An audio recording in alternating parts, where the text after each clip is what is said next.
Assalamualaikum warahmatullahi wabarakatuh. Halo semuanya, kembali lagi dengan saya Elvi Wulandari dari kelas PGSD 4C mata kuliah Telaah Kurikulum.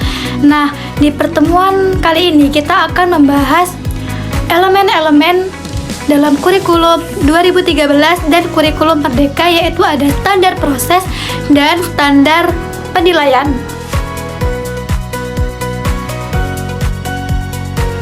Adapun ruang lingkup standar proses kurikulum 2013 yang akan kita jelaskan, yaitu yang pertama ada perencanaan proses pembelajaran, yang kedua pelaksanaan proses pembelajaran, yang ketiga penilaian hasil dan proses pembelajaran, dan yang keempat pengawasan proses pembelajaran. Nah, menurut Permendikbud nomor 65 tahun 2013, standar proses kurikulum 2013 merupakan standar proses dijabarkan sebagai suatu kriteria mengenai pelaksanaan pembelajaran kepada satuan pendidikan untuk mencapai standar kompetensi lulusan. Proses pembelajaran dalam standar proses kurikulum 2013 harus interaktif, inspiratif, menyenangkan, menantang, memotivasi peserta didik untuk berpartisipasi aktif, memberikan ruang yang cukup bagi prakarsa, kreatif, dan kemandirian sesuai bakat, minat, dan perkembangan fisik serta psikologis peserta didik. Adapun prinsip standar proses pembelajaran dalam kurikulum 2013, yaitu yang pertama, dari peserta didik diberitahu menuju peserta didik mencari tahu. Yang kedua, dari guru sebagai satu-satunya sumber belajar menjadi belajar berbasis aneka sumber belajar. Yang ketiga, dari pendekatan tekstual menuju proses sebagai penguatan penggunaan pendekatan ilmiah. Yang keempat, dari pembelajaran berbasis konten menuju pembelajaran berbasis kompetensi. Yang kelima, dari pembelajaran parsial menuju pembelajaran terpadu. Selanjutnya yang keenam, yaitu dari pembelajaran yang menekankan jawaban tunggal menuju pembelajaran dengan jawaban yang kebenarannya multidimensi. Yang ketujuh, dari pembelajaran verbalisme menuju keterampilan aplikatif.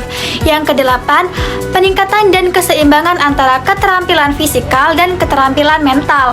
Yang kesembilan, pembelajaran yang mengutamakan pembudayaan dan pemberdayaan peserta didik sebagai pembelajar sepanjang hayat. Dan yang 10, pembelajaran yang menerapkan nilai-nilai dengan memberi keteladanan, membangun kemauan, dan mengembangkan kreativitas peserta didik dalam proses pembelajaran. Yang ke-11, pembelajaran yang berlangsung di rumah, di sekolah, dan di masyarakat. Yang ke-12, pembelajaran yang menerapkan prinsip bahwa siapa saja adalah guru, siapa saja adalah siswa, dan di mana saja adalah kelas. Yang ke-13, pemanfaatan teknologi informasi dan komunikasi. Dan yang terakhir, yang ke-14, pengakuan atas perbedaan individual dan latar belakang budaya peserta didik. Nah, adapun langkah-langkah dalam standar proses pembelajaran sesuai kurikulum 2013, yaitu yang pertama, mengamati, yang kedua, menanya, yang ketiga, mengumpulkan data, yang keempat, menganalisis data, yang kelima, mengkomunikasikan, dan yang keenam, mencipta. Adapun perencanaan proses pembelajaran dalam standar proses kurikulum 2013, yaitu ada silabus. Silabus merupakan panduan dalam menentukan struktur pembelajaran untuk setiap topik atau subjek mata pelajaran. Kemudian ada RPP. RPP merupakan rencana kegiatan pembelajaran tatap muka yang dirancang untuk satu atau lebih pertemuan. Perencanaan proses pembelajaran yaitu terdiri dari silabus dan rencana pelaksanaan pembelajaran atau RPP, dibuat untuk memenuhi standar isi. Nah, menurut Permendikbud nomor 81 tahun 2013 tentang implementasi kurikulum, perencanaan proses pembelajaran terdiri dari atas silabus dan rencana pelaksanaan pembelajaran atau RPP. Perencanaan proses pembelajaran dalam kurikulum 2013, yang pertama itu ada silabus.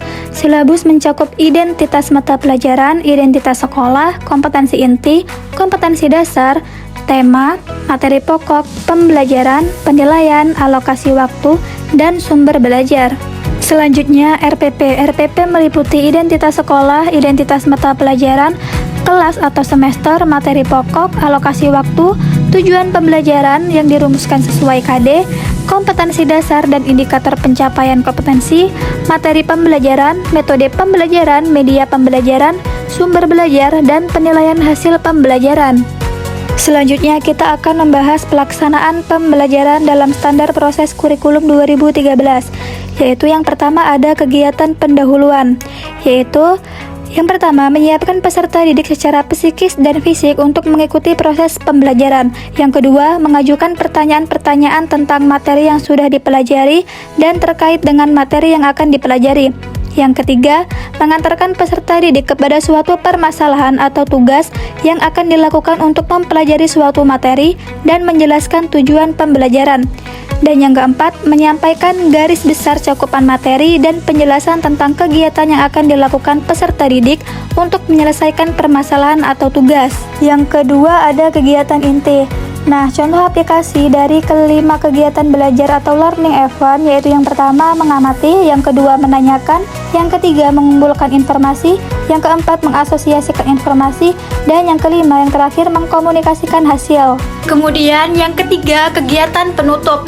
Dalam kegiatan penutup ada beberapa hal yang perlu diperlukan, yaitu yang pertama, guru bersama-sama dengan peserta didik atau sendiri membuat rangkuman atau simpulan pelajaran. Yang kedua, guru melakukan penilaian atau post-test untuk mengukur sejauh mana ketercapaian tujuan yang telah direncanakan dan sekaligus melakukan refleksi terhadap kegiatan yang sudah dilaksanakan.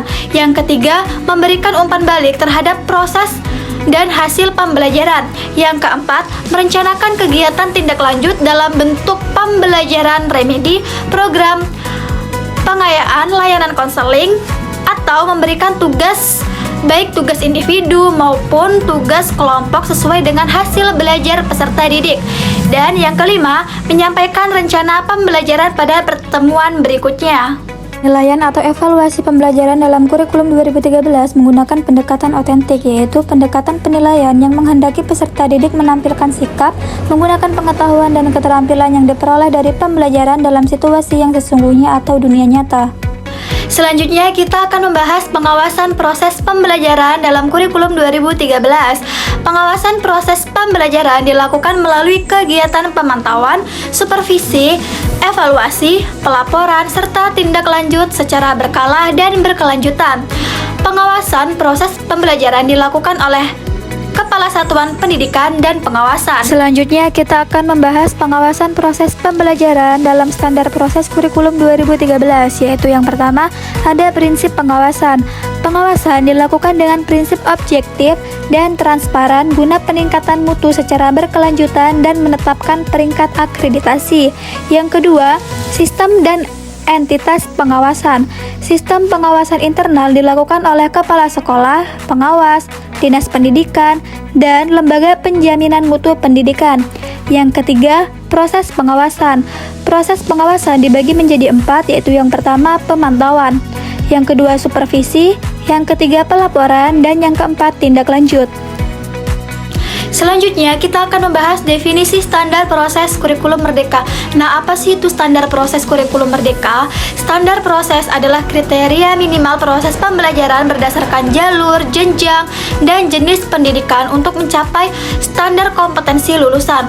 Standar proses digunakan sebagai pedoman dalam melaksanakan proses pembelajaran yang efektif dan efisien untuk mengembangkan potensi, prakarsa, kemampuan, dan kemandirian peserta didik secara optimal. Selanjutnya kita akan membahas ruang lingkup standar proses kurikulum merdeka, yaitu yang pertama ada perencanaan pembelajaran, yang kedua proses pembelajaran, dan yang ketiga penilaian proses pembelajaran. Nah, ketiga hal tersebut mencakup pendidikan AUD, pendidikan dasar, pendidikan menengah, pendidikan kesetaraan, dan pendidikan khusus. Selanjutnya kita akan membahas perencanaan pembelajaran kurikulum merdeka. Nah, yaitu yang pertama ada fleksibel. Dokumen yang tidak terikat pada bentuk tertentu dapat disesuaikan dengan konteks pembelajaran. Yang kedua jelas, artinya dokumen mudah dipahami. Dan yang ketiga sederhana, artinya dokumen yang berisi hal pokok dan penting sebagai acuan pelaksanaan pembelajaran. Perencanaan pembelajaran minimal memuat, yaitu yang pertama tujuan pembelajaran, yang kedua langkah atau kegiatan pembelajaran, yang ketiga penilaian atau asesmen pembelajaran. Ketiga hal tersebut merupakan komponen modul ajar. Capaian pembelajaran yang menjadi tujuan belajar merupakan sekumpulan kompetensi dan lingkup materi pembelajaran yang sesuai dengan kurikulum satuan pendidikan. Kurikulum satuan pendidikan disusun berdasarkan yaitu yang pertama, kerangka dasar dan struktur kurikulum nasional. Yang kedua, visi, misi, dan karakteristik satuan pendidikan. Penyusunan kurikulum melibatkan peserta didik atau orang tua atau wali peserta didik. Adapun proses pembelajaran kurikulum merdeka yaitu yang pertama interaktif, yang kedua inspiratif, yang ketiga menyenangkan, yang keempat menantang, yang kelima memotivasi peserta didik untuk berpartisipasi aktif, dan yang keenam memberikan ruang yang cukup bagi prakarsa, kreativitas, kemandirian sesuai dengan bakat, minat, dan perkembangan fisik serta psikologis peserta didik. Proses pembelajaran kurikulum merdeka yaitu yang pertama ada interaktif, artinya guru merancang dan memfasilitasi interaksi yang sistematis dan produktif antara pendidik dengan peserta didik, sesama peserta didik, dan antara peserta didik dengan materi belajar. Yang kedua ada inspiratif, artinya guru merancang pembelajaran untuk memberi keteladanan dan menjadi sumber inspirasi positif bagi peserta didik.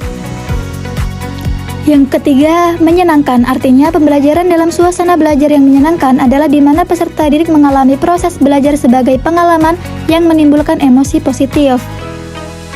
Keempat, menantang, artinya pembelajaran yang mendorong peserta didik terus meningkatkan kompetensinya melalui tugas dan aktivitas dengan tingkat kesulitan yang tepat. Yang kelima ada berpartisipasi aktif. Syarat minimal pembelajaran dalam suasana belajar yang memotivasi peserta didik untuk berpartisipasi aktif yaitu yang pertama, membangun suasana belajar yang memberikan kesempatan kepada peserta didik untuk berani mengemukakan pendapat dan bereksperimen. Yang kedua, melibatkan peserta didik dalam menyusun rencana belajar, menetapkan target individu dan kelompok, dan turut memonitor pencapaian hasil belajar. Dan yang terakhir, yang keenam, ada suasana belajar yang memberikan ruang yang cukup bagi prakarsa, kreativitas, kemandirian sesuai dengan bakat, minat, dan perkembangan fisik serta psikologis peserta didik. Dalam pelaksanaan pembelajaran, pendidik harus selalu memberikan yaitu yang pertama, keteladanan. Pelaksanaan pembelajaran dengan memberikan keteladanan adalah pembelajaran dilakukan dengan berperilaku luhur pada kehidupan sehari-hari. Yang kedua, pendamping. Pelaksanaan pembelajaran dengan memberikan pendampingan dilakukan dengan memberikan tantangan, dukungan, dan bimbingan bagi peserta didik dalam proses belajar. Yang ketiga, fasilitasi. Pelaksanaan pembelajaran dengan memberikan fasilitasi dilakukan dengan memberikan akses dan kesempatan belajar bagi peserta didik. Selanjutnya kita akan membahas penilaian proses pembelajaran kurikulum merdeka. Asesmen terhadap perencanaan dan pelaksanaan pembelajaran dilakukan dengan cara yaitu yang pertama, refleksi diri terhadap pelaksanaan perencanaan dan proses pembelajaran. Yang kedua, refleksi diri terhadap hasil asesmen yang dilakukan oleh sesama pendidik, kepala satuan pendidikan, dan peserta didik. Nah, selanjutnya kita akan membahas penilaian proses pembelajaran. Selain dilaksanakan oleh pendidik, penilaian proses pembelajaran dapat dilaksanakan oleh yaitu yang pertama, sesama pendidik, yang kedua, kepala satuan pendidikan, dan yang ketiga, peserta didik. Yang pertama ada penilaian oleh sesama pendidik. Penilaian oleh sesama pendidik merupakan asesmen oleh sesama pendidik atas perencanaan dan pelaksanaan pembelajaran yang dilakukan oleh pendidik yang bersangkutan, bertujuan membangun budaya saling belajar, kerjasama, dan saling mendukung.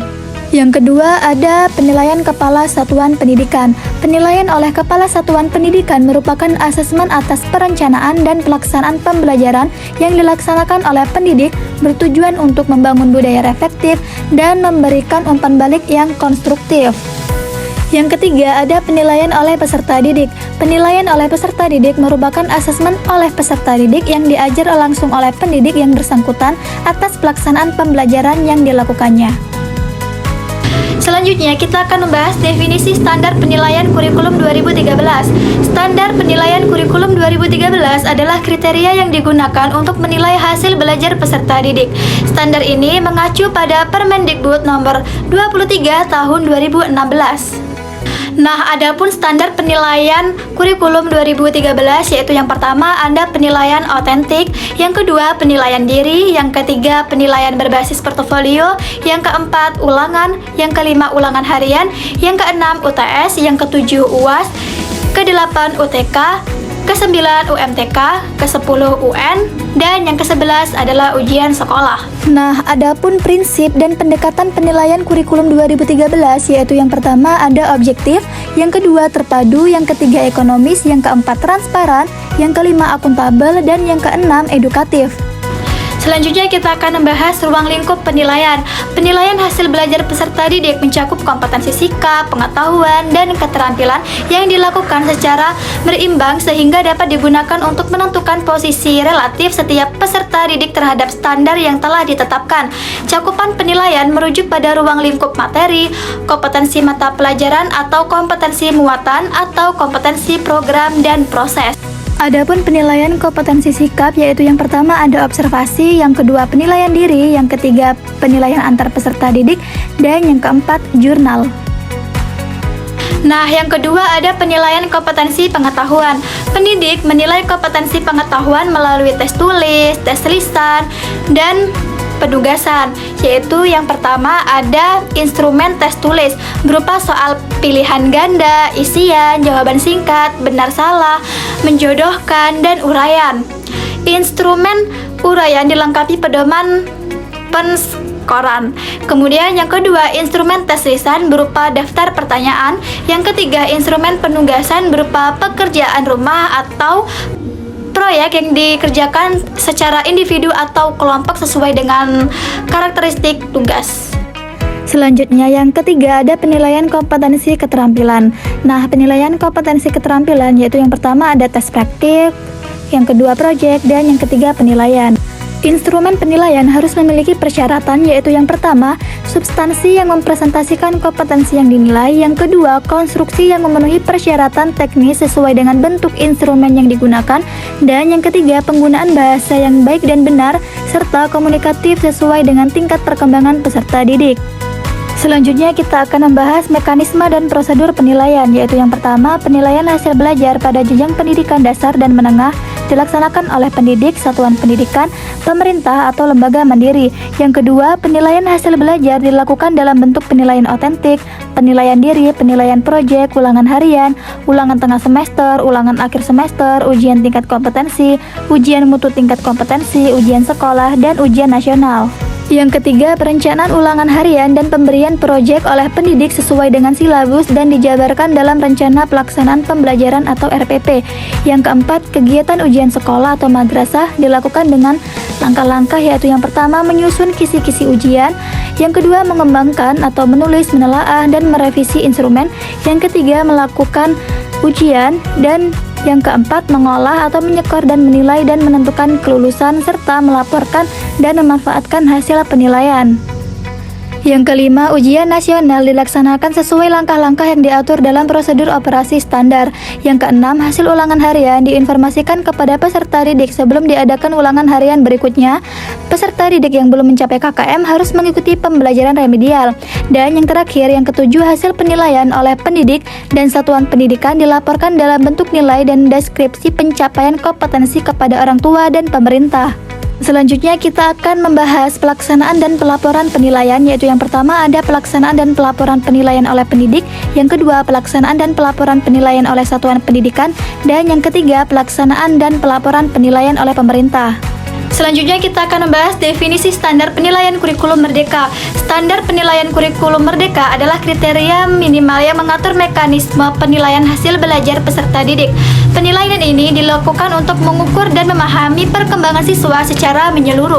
Penilaian kurikulum merdeka dilakukan sesuai dengan tujuan penilaian, yaitu yang pertama berkeadilan, artinya penilaian yang tidak bias oleh latar belakang, identitas, atau kebutuhan khusus peserta didik. Yang kedua, objektif, artinya penilaian yang dilakukan berdasarkan informasi faktual atas pencapaian perkembangan atau hasil belajar peserta didik.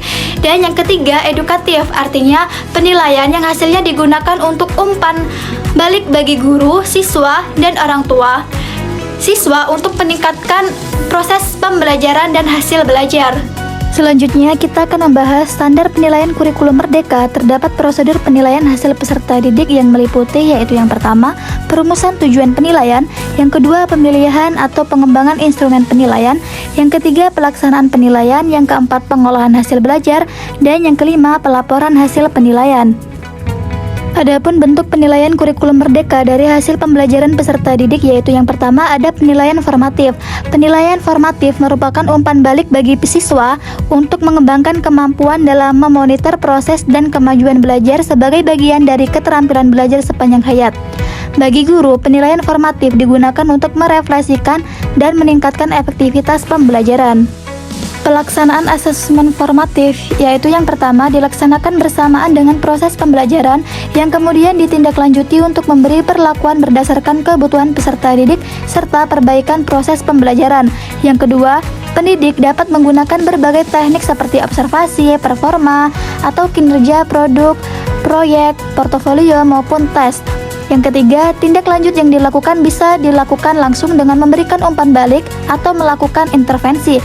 Dan yang keempat, pendidik dapat mempersiapkan berbagai instrumen seperti rubrik, catatan anekdotal, lembar checklist untuk mencatat informasi yang terjadi selama pembelajaran berlangsung. Adapun bentuk penilaian kurikulum merdeka dari hasil pembelajaran peserta didik yang kedua, yaitu ada penilaian sumatif. Dalam penilaian kurikulum merdeka, penilaian sumatif dilakukan pada jenjang pendidikan dasar dan jenjang pendidikan menengah. Penilaian ini bertujuan untuk menilai pencapaian hasil belajar siswa sebagai dasar dalam menentukan kenaikan kelas dan kelulusan dari satuan pendidikan.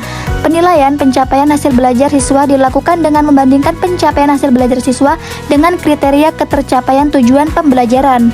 Nah, pelaksanaan asesmen sumatif ada 3, yaitu sumatif dilakukan pada akhir lingkup materi untuk mengukur kompetensi yang dikehendaki dalam tujuan pembelajaran dan pada akhir semester.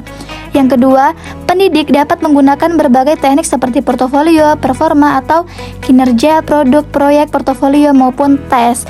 Dan yang ketiga, hasil sumatif dapat ditindaklanjuti dengan memberikan umpan balik atau melakukan intervensi kepada peserta didik maupun proses pembelajaran yang telah dilakukan. Nah, adapun prosedur penilaian kurikulum merdeka, yaitu yang pertama, prosedur penilaian hasil belajar peserta didik. Nah, yaitu meliputi yang pertama, perumusan tujuan pendidikan, yang kedua, pemilihan atau pengembangan penilaian, yang ketiga, pelaksanaan penilaian, yang keempat, pengolahan hasil penilaian, dan yang kelima, pelaporan hasil penilaian. Kemudian, adapun yang kedua, yaitu prosedur penilaian hasil belajar sebagaimana dimaksud pada ayat 1 disesuaikan dengan karakteristik jalur, jenjang, dan satuan pendidikan. Selanjutnya kita akan membahas pengolahan hasil penilaian kurikulum merdeka. Pengolahan hasil penilaian sebagaimana dimaksud dalam pasal 3 ayat 1 huruf D dilakukan dengan menganalisis secara kuantitatif atau kualitatif terhadap data hasil pelaksanaan penilaian yang berupa angka atau deskripsi. Baik, itulah tadi penjelasan dari materi mengenai standar proses dan standar penilaian pada kurikulum 2013 dan kurikulum merdeka. Saya akhiri, wassalamualaikum warahmatullahi wabarakatuh.